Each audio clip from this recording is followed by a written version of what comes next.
This is Made for More Living with Johnny Jennings. Online at madeformorerealty.com. Expired listings, these are listings, or canceled listings, these are listings that failed to sell with their realtor. It could have been 1 week, could have been 2 weeks, could have been 1 year.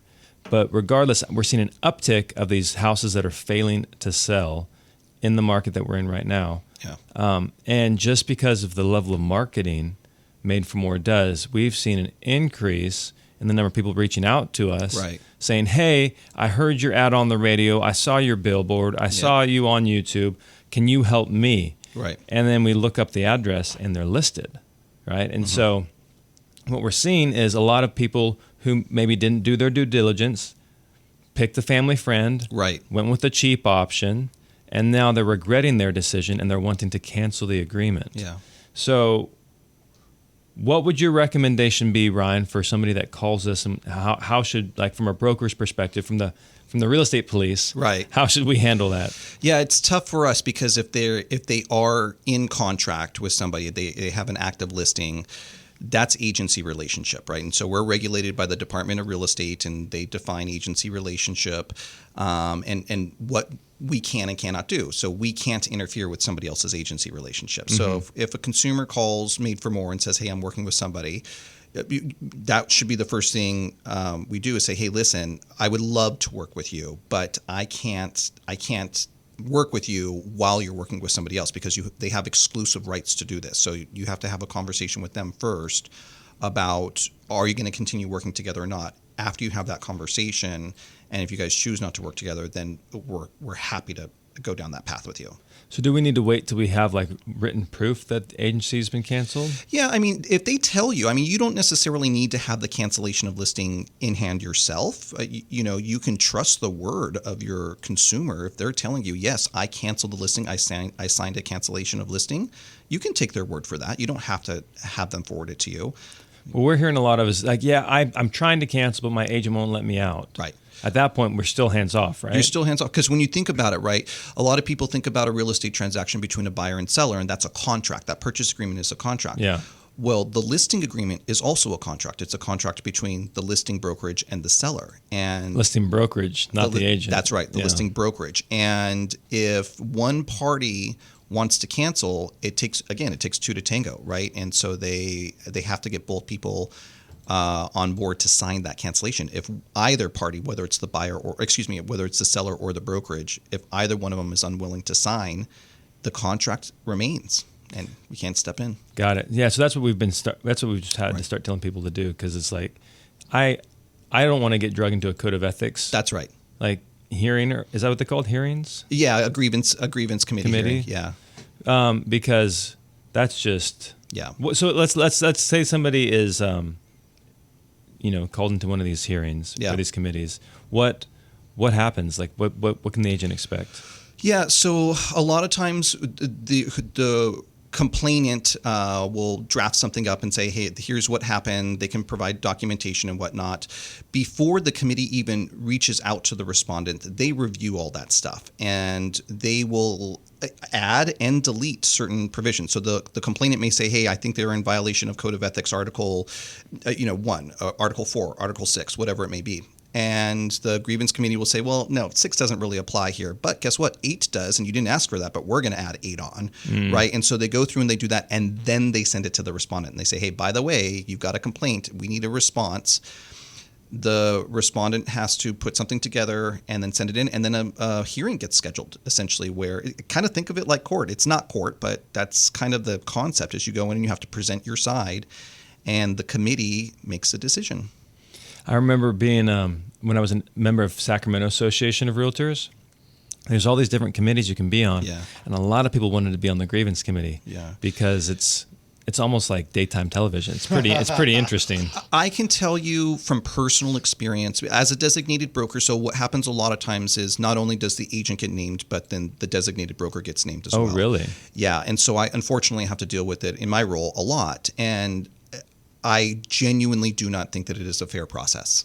Really? I really, really don't. I mean, I've had grievance committees find against me and say that, you haven't performed broker supervision, when there's there's no merit to that whatsoever. I mean, I probably prefer more broker supervision than anybody else, you know. Yeah. So I don't find that it's a fair process. I think that it's very subjective to the personalities of the members that sit on the committee, and they have The biases. old fuddy-duddies. Yeah, they have biases. I mean, it's the good old boys club kind of thing. Yeah. Yeah. Yeah. So basically, if they don't like the brokerage, if they don't like the brokerage, they don't like the agent. that's right. Yeah. Unfortunately, it's very biased, and that's just my experience. But I mean, hopefully, it's not like that for everybody. And I do think that there's probably really great committee members out there, but my experience has shown me that there is a lot that aren't. I haven't heard, honestly, now I'm trying to think back. I have not, people who've gone through these grievance committee things, I have not heard anybody say that was a fair process. Yeah.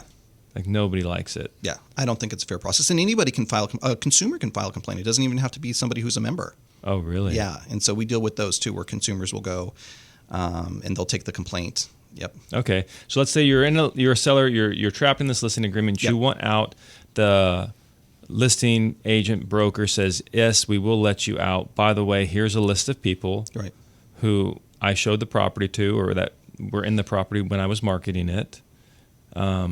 It's called the exclusion list, right? Correct. And then that homeowner, if they sign it, they are now committing to owing that listing broker number one, a commission if any of those people buy the house. Is that correct? That's correct. Or they're related entities. So it could be that you're on that list and you say, well, my mom's not going to end up buying it, right? So if there's a related entity, it still applies to them as well.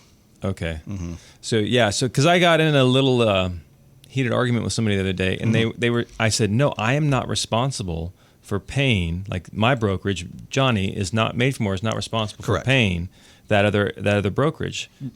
I didn't sign anything. I didn't agree to that. Yeah, you're absolutely right. The seller would be responsible for possibly paying two compensations. Yep. The listing agreement has a provision specifically addressing that, saying, hey, listen, if the seller can't pay two, then they can go back and work with the original agent that provided the exclusion list, and our agent won't work with the seller for this particular transaction. Got it. Mm-hmm. So if you are wanting out, my recommendation is try not to get them to sign that exclusion list, because you might end up owing two commissions, or you might hamstring your current situation. Yeah, we see it. We see a lot of stuff. We see the exclusion list. We see that brokerages will. Brokerages/agents will say, okay, well, I'll cancel early, but if you relist with another broker, my compensation is still going to be 1%, regardless of who the buyer is, right? So you can do that? Yeah, you can. Yeah. You can cancel it and still have them owe a fee regardless? Yes. Yeah. So you can for a build period of time? For a period of time. So like 6 months? Well, it's going to be based off of what's in the original listing agreement. So there is a clause, a term in the original listing agreement that says if there is a cancellation or withdrawal, whatever it may be, even expiration, there's a period of time that compensation can still be owed after that. It defaults to zero. So, but a lot of agents will put 30 days, 60 days, 90 days, things like that. They'll go and they'll put a number in. So that's going to be the time period that it's based on. Okay. So just make sure when you're canceling, you know what you're... Look at that original listing agreement. Yeah. Yeah. Know what you're canceling and what you're going to potentially owe. Right. Should that property end up selling. And so you talked about a few minutes ago how it's my cousin that's got a real estate license, or it's this or that. There's a ton of licensees in this state. A ton of real estate licensees. The vast majority of licensees do very few transactions. They don't have the expertise. They're working another job. This is kind of like their hobby or their side job, whatever. And that's fine. That's certainly their prerogative to do. But what happens is that now they're looking at a canceled listing and they're like, well, they had already mentally spent that money. Oh, the commission? The commission. Yeah. And so they're like, okay, well, I don't want to give that up, so I want to try to get something out of it. Right? Mm-hmm. Yeah. Yeah, you're right. They don't do a lot of business, but there's so many of them. There's a lot. That it adds up to a sizable amount of business. That's right. Yeah, just volume by itself. Yeah. Right. Yeah. So be careful when you're signing those listing agreements. At Made for More, we have the Made for More guarantee. You can cancel at any time. We don't do the exclusion baloney Yeah. that other brokerages or agents may have. But something else I want to touch on really quick, Ryan, is the request for repair. So we spoke earlier about how every sale is an as-is sale. Right. But the buyer has the right to do their investigation, submit a request for repair. And then how I typically explain it to the homeowner is, just because you want to sell this house as is, we're going to market it as is, the contract is as is. But let's say they bring to you a request for repair. At that point, you have the option to either accept, reject, or counter.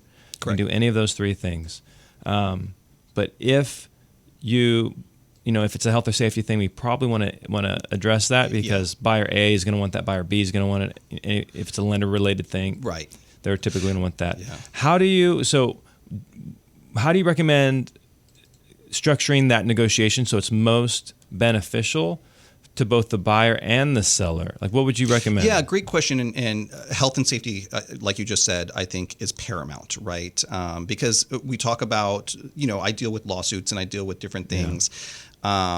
That's the kind of stuff that ultimately might turn into litigation, right? Yep. So I always encourage sellers to be open-minded to health and safety issues, things that were discovered, because even though contractually they have the right to say, go pound dirt, right? I'm not even going to respond to your request. They have the contractual right to do that. Yeah. But what happens is now they're in possession of material information, and that material information now has to be provided to the next buyer, and to the next buyer, and to the next buyer. And it's eventually going to catch up to them, most likely, right? Yep. I mean, there's a possibility that an investor comes in or whatnot, but they're going to want smaller, Less offer of a price. yeah. And so ultimately, the buyers and sellers are decision makers. It's our job to advise a seller to say, hey, listen, this is something that if you don't want to do it, don't do it. That's your choice. But know that it will likely come up next time as well. It's not going to be unique to this particular buyer. Not only is it going to come up, but you have to disclose it. You have to disclose it. When they hand you those inspection you as reports. the agent. So now you as the agent, you're aware. And even if the seller doesn't want to disclose, you have to. Yep. Yeah. Legally. So this is not going away. We can't dodge this. Right. And again, this is whether or not, like, let's say somebody gave you a bid for $40,000 and you're like, my cousin can do it for 10, right? You still have to disclose that stuff. That's right. That doesn't mean that's what it's going to cost, but this is what you have been presented with. Exactly. So disclose. And then while we're on the topic of disclosing, what are some common things that aren't disclosed that need to be? Things that repairs that a seller has done themselves where they think they've addressed an issue, and probably very genuinely they probably thought that it was gone, right? So perhaps there was a leaky faucet that was dripping underneath the bathroom sink, and they kind of just DIY fixed it themselves. They thought it was good, but they didn't realize that kind of behind the wall that leak was existing as well. Maybe there's mold growing back there or whatnot, right? Mm-hmm. And so they don't think to tell the buyer, oh, well, there was a leaky faucet that I fixed. It's all good now. Maybe they genuinely didn't even think about it, But what happens is inevitably now the buyer somehow discovers that. And then says, well, wait a minute, you did a repair. Now you're saying you did a repair. I see the bubble gum over the hole. I see the bubble gum. The other big one that we see too is when like a pest inspection has been ordered, right? A pest inspection's been ordered and the seller says, that's a hogwash. There's no way that I've got all this issue here, right? Yep. And so then they go get another agent, and that agent isn't aware that inspection exists, right? So they're not disclosing it. Are we talking hypothetical here? We're talking hypothetical here, right?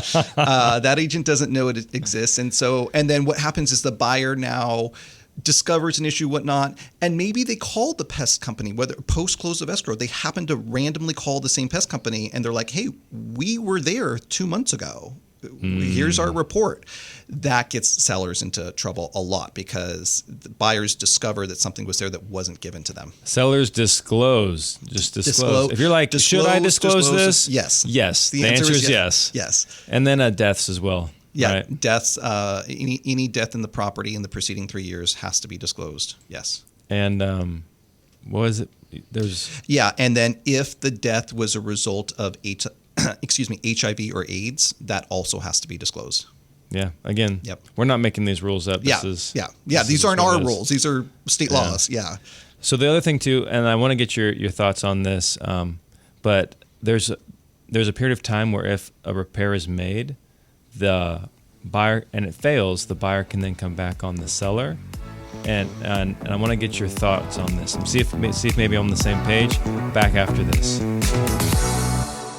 Thinking about selling your home before the year is up, but you don't want to go through all those open houses and showings and getting things organized or all of those costly home repairs? Well, there's an easier way. Just reach out to Johnny Jennings with Made for More Realty, and he'll give you at least 3 cash offers on your home in as-is condition. So just Google Johnny Jennings with Made for More Realty and get more for your home.